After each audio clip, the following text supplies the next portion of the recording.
నమస్తే, నా పేరు డాక్టర్ కృష్ణమోహన్, స్వస్తిక్ ఆయుర్వేదం నుంచి. మనం ఈరోజు హిప్ జాయింట్ గురించి తెలుసుకుందాం. ఇప్పుడు ఈ హిప్ జాయింట్ అంటే ఏవియన్ అవస్కులర్ నెక్రోసిస్ అని ఇప్పుడు మనం పిలుస్తున్నటువంటి వ్యాధి ఇది. ఈ మధ్యకాలంలో చాలా ఎక్కువగా మనం పేషెంట్లు చూస్తున్నాం, వాళ్ళు పడే బాధను చూస్తున్నాం.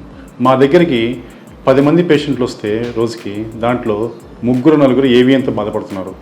ఎందుకు ఈ మధ్యకాలంలో ఎక్కువగా వస్తుందంటే ఈ హిప్ జాయింట్ బాల్ ఏదైతే ఉందో అది డ్యామేజ్ అవుతూ వస్తుంది. దీనికి మెయిన్ కారణం ఏంటి అంటే మనకి కరోనా తర్వాత ఈ ప్రాబ్లం చాలా ఎక్కువైంది. కరోనాకి ఎవరైతే హాస్పిటల్కి వెళ్తాం అక్కడ మనకి స్టెరాయిడ్ ఇంజెక్షన్ చేసిన వాళ్ళు అందరికీ 90% పీపుల్కి ఈ వ్యాధి వచ్చేదానికి అవకాశం ఎక్కువగా ఉంది.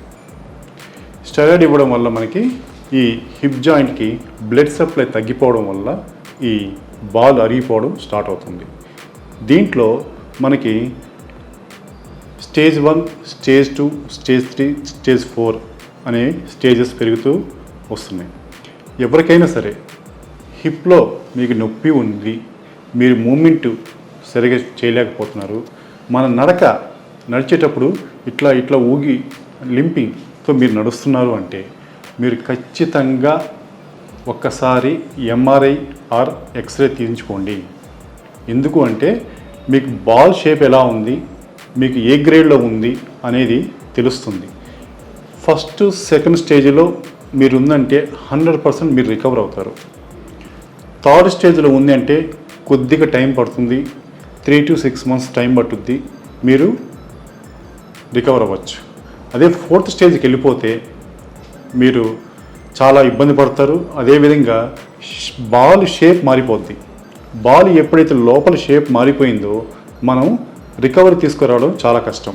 అప్పుడు మనం ఖచ్చితంగా హిప్ రీప్లేస్మెంట్కి వెళ్ళాలి. మీరు ఫస్ట్ సెకండ్ థర్డ్ స్టేజ్ వరకు అయితే మీకు హిప్ రీప్లేస్మెంట్ లేకుండా మనం ఆయుర్వేదంలో మనం అద్భుతంగా చేసుకోవచ్చు. మా దగ్గర ఎక్స్పెషల్లీ మేము స్పైన్ అండ్ జాయింట్ ప్రాబ్లమ్స్కి ట్రీట్మెంట్ చేస్తాం. దీంట్లో మనకి ఏవియన్ అనేది మన దగ్గర చాలామంది, మీరు మా గూగుల్ రివ్యూస్ చూడొచ్చు, మా యూట్యూబ్లో మీరు స్వస్తిక్ ఆయుర్వేద డాక్టర్ కృష్ణమోహన్ చూస్తే మీకు ఏవియన్తో రికవర్ అయినటువంటి వాళ్ళ రివ్యూస్ అన్నీ మీరు దాంట్లో చూడొచ్చు. ఇప్పుడు ఈ ఏవియన్తో బాధపడే వాళ్ళు కేవలం 2 ఆప్షన్స్ తీసుకుంటున్నారు. ఒకటి వచ్చేసి కోర్ డీకంప్రెషన్ అనే సర్జరీ, లేదంటే హిప్ రిప్లేస్మెంట్. చాలామంది డాక్టర్లు కూడా దీనివల్ల సైడ్ ఎఫెక్ట్స్ ఏంటి అని వాళ్ళు చెప్తున్నారు. వాళ్ళు కూడా పోస్ట్పోన్ చేయండి, ఇప్పుడు మీకు ఏజ్ కాదు, కొంతవరకు మీరు ఎంతవరకు మీరు భరాయించగలుగుతారో అంతవరకు నడవండి, తర్వాత మనం హిప్ రీప్లేస్మెంట్ చేసుకుందాము అని అంటున్నారు. కొంతమంది ఏంటంటే ఫస్ట్ సెకండ్ స్టేజ్ ఏ స్టేజ్ అయినా సరే మీరు ఇమీడియట్గా ఆపరేషన్ చేయించుకోవాలంటున్నారు. సో నేను చెప్పేది ఏంటంటే ఒకసారి మీరు సర్జరీ అని మీరు చెప్పిన తర్వాత సెకండ్ ఒపీనియన్ ఒక్కసారి నా దగ్గరికి తీసుకురండి.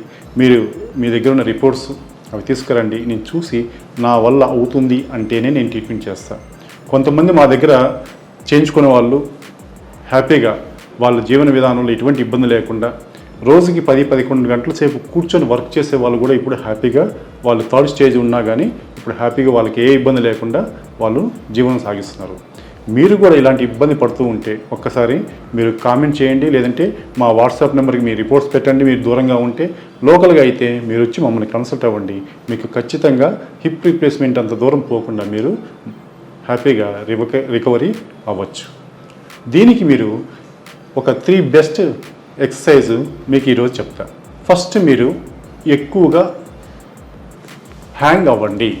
హ్యాంగ్ అంటే ఎలా అవుతారు, మనకి ఏదైనా ఒక రాడ్ పట్టుకొని మన బాడీని గాల్లో వేలాడేటట్లు, అంటే భూమి మీద కాళ్ళు తగలకుండా ఉండేటట్లు వేలాడితే ఏమవుతుందంటే ఈ వేలాడినప్పుడు ఈ బాడీ ఉంది కదా, వెయిట్ అంతా గాల్లో ఉంటుంది.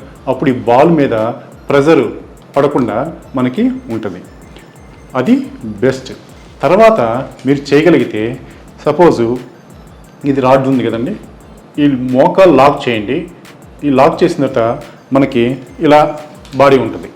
ఇది లాక్ చేసాం, ఇట్లా బాడీ తల కిందకు ఉంటుంది. అప్పుడు కూడా ఎవరైనా సపోర్ట్ తీసుకొని కాళ్ళను కొద్దిగా పట్టుకోగలిగితే మీ బాడీ రివర్స్లో ఉంటుంది. మీకు హిప్ అనేది ప్రెజర్ ఎక్కువ లేకుండా కూడా అద్భుతంగా పనిచేస్తుంది. థర్డ్ వన్ వచ్చేసి రివర్స్ వాక్ చేయండి. రివర్స్ వాక్ ఏంటంటే మనం ముందుగా నడుస్తాము, ఆ విధంగా కాకుండా వెనక్కి కానీ మీరు రోజు 10-15 నిమిషాలు వెనక్కి నడవగలిగితే మీకు హిప్ మీద మీకు ప్రెజర్ పడదు. అదేవిధంగా నీ ప్రాబ్లం ఉన్నా కానీ మీకు థర్డ్ స్టేజ్లో ఉంటే ఖచ్చితంగా నీకు కూడా ప్రాబ్లం వస్తుంది. ఇలాంటి వాళ్ళందరూ కూడా మీరు వెనక్కి నడవగలిగితే మీకు అద్భుతంగా మీకు ఉపశమనం కలుగుతుంది. మీకు ఇంకా ఏదైనా డౌట్స్ ఉంటే మీరు మా దగ్గరికి రండి, మీకు ఖచ్చితంగా వైద్యం అందుతుంది.